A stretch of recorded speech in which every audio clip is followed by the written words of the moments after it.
Take a couple days off, get away from it. We've had a really good year, and that was the one game that wasn't like us at all. And I unfortunately had to watch the tape, so just watched it. And but you know what? In sport, in all due respect, I don't want to take anything away from the team at Washington State, because I thought they played well. I thought they played hard. As I mentioned after the game, they deserved to win that, and that was the frustrating thing from our end. But sometimes that happens. I think in my 23-year career, every year I've taken one CD and thrown it away, and that was the one. It just so happened it ended up being the last regular season game. But just watching it live and then on tape, it wasn't us. And we did miss a lot of shots too, but it just wasn't us. It wasn't our character as a team, and I'm hoping that's just one of those one-game things, because we haven't played like that all year. Did anything jump out on tape that you didn't see live that might have been something a little bit different? No, I think characteristic one, we missed a lot of shots. I thought live we'd taken some bad shots, but after watching the tape, there weren't a lot of bad shots. We just missed a lot of shots, and then we went on a run against us in the half. And I thought, like we've done a lot, we'd come out of the second half and make a big run. We cut it to 4, but then they made another run at us, and we never responded. And we've always been a team that responds. And for whatever reason, we didn't respond in this game. And that was the thing that kind of came out on the tape, was that they went from 6 to 8 to 10 to 12, and we never did have our resolve to come back and be resilient like we've been all year in games where we've gotten down. Splitting each of the Pac-12 road trips this year, how much concern does that give you going into an NCAA tournament where you're likely going to be in a away environment? Right. Well, that's why we went on this trip, hoping that we could get to. I don't know SID over here to know more results, but I think probably maybe Arizona, maybe somebody else swept a 2-game deal. It's hard. This league was really good. I thought it was difficult getting home wins. It was really difficult getting road wins because of the quality of teams. We finished 5-4 on the road, which had we gotten all of our home games and gone 8-0, then you got a chance to win a championship. So I don't think it was the road. We lost 2 home games, one to Arizona and one we had a couple guys out. But if we'd taken care of all the home games, 5-4 would have been enough. So it wasn't like it was a disastrous road season. Wish it could have been a little bit better, but that is what it is. But to be 5-4 in this league on the road, it's not the worst thing. I just wish we had a 2-game sweep so that we could go back to. As a coach now, you look at something different. That's what I was hoping I was going to be able to fall back to as we got into the tournament. But I don't have that, so I got to figure out what to go to next. Obviously, it's important to win the Pac-12 tournament. I think does the fact that you guys didn't sweep a road trip, does that make it even more important to kind of build some momentum? Well, I hope, yeah. I think the guys are energized. I think the guys are excited. That's why I wanted to give them 2 days away from things, and it's a long journey going through the Pac-12 and the non-conference slate that we had, the travel, all that kind of stuff. It was, that wears on you. This is the first year. I've been in it 23 years. This is the first year where we've started as early as we have, and we're nearing 100 practices. And I took Manchester to the Final Four of the Division III national title game. We didn't have 100 practices. I've been to Sweet 16, been in postseason a lot. We never come close to 100 practices. So, to get to this number, you got to be careful. And so we want to make sure the guys are still mentally and physically very, very fresh and excited. And I think they're going to be, because they know that we're one of those teams. There's a lot of them out there, but there's a lot of parity. We're one of those teams that if we get hot, we're going to be a tough out. And part of getting hot is being confident and being loose, and yet having that discipline of doing the right things at both ends. This team, you don't find out who you play in that first round until Wednesday. What's the preparation look like based on that for this week? Well, coaches have split. I've got coaches working on Oregon and Oregon State, depending on who their scouts were during the year. We get a live scout at 6 o'clock tomorrow, so we get a live scout at then.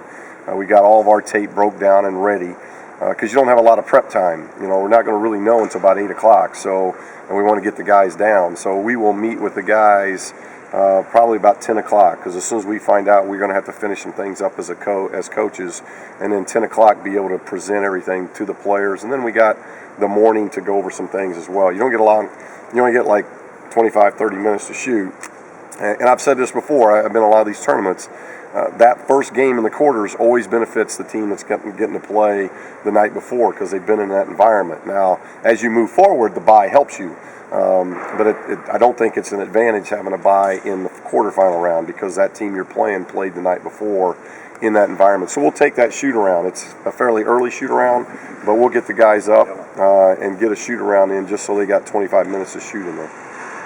But not having to travel between the back-to-back games, it's tough having played between the but not having to travel, does that help at all? For this tournament? Yeah. Well, we know where we're staying. That's where everybody stays, and we play there. So it's a tournament where you don't have to do any travel. We don't need to worry about things. We can get everything done right there. So that makes it nice. And so I think it's March. You guys are finishing up. We knew we couldn't win a conference championship going into that last week. I thought we played really well at Washington, and then we just didn't play well at Washington State. But I think the guys are going to have a really good mindset going into the Pac-12 tournament and the NCAA tournament. With that said, again, there's a lot of teams just like us. There's the margin for error is not great. We've got to be who we are and we got to play well. But if we're who we are and we play well, we'll be a tough team to beat. Does managing distractions on a trip to Vegas differ from managing? Well, when we went there early in the year, we were able to kind of stay where we wanted, and we stay off the strip and out of a casino and those type of things. So I think that makes it a little bit easier. You're staying in an environment where you're on the strip. It is a casino, and you've got 12 other teams there. So yeah, I wouldn't be telling the truth if I said the distractions aren't greater from that. And it's March. There's pressure. You're now in two tournaments, the Pac-12 tournament and the NCAA tournament, where if you lose, you don't get another chance.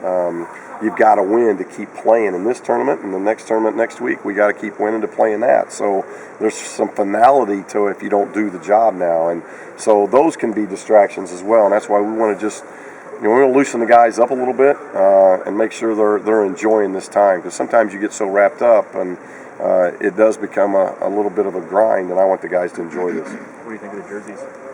I like them. We looked at them before the season. I didn't have much time because it was right when I got hired. But it's something Adidas likes to do in the Pac-12 tournament. Something that's different, something that's new. So we got home uniforms and away uniforms. Hopefully we'll be in white the whole time. But we've got both sets of uniforms that are different. And again, it's March, and it gives the guys hopefully that extra. These are new shoes. These are new uniforms. It's not like what we've been wearing the last month or two. And hopefully it's one of those things that just kind of builds into the energy that we're trying to bring.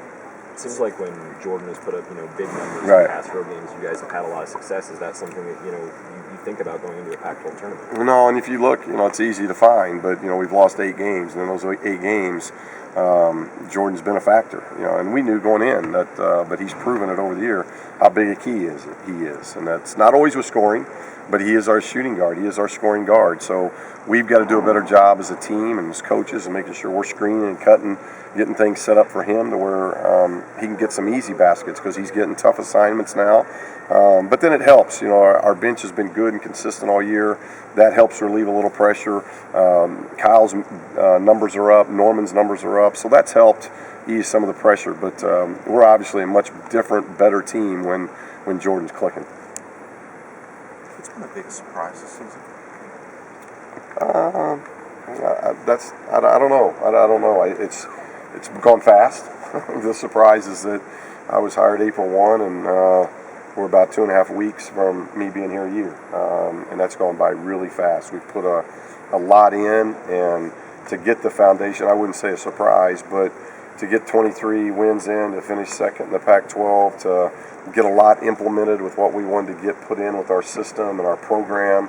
I feel like we've gotten a lot done in an 11-month frame, and recruiting's going extremely well. So we've turned the corner, and we've been able, in the first year, lay a foundation to everything that we want to do. So I wouldn't call it a surprise, but for everything that the staff's been able to do and the players have been able to do, it's gone by quickly. What's been the biggest challenge? Early on, the challenge was seeing what our team was going to look like, taking over just 6.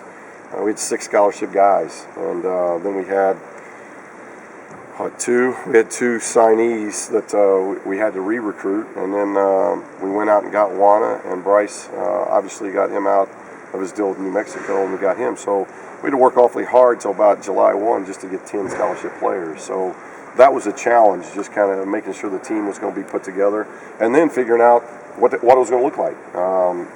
Kyle Anderson hadn't played much point, so all of a sudden from day one we're playing a point guard and hadn't played point guard, and for him to have the year he's had, it's been unbelievable, and it's a great credit to him. So that challenge of just, it's a really big ship to guide in the right direction, and I feel like we're doing that. So we've met the challenge. There's still a lot of challenges to go, but we've met a lot of them head on. All right, it's time to bring in some players. All right.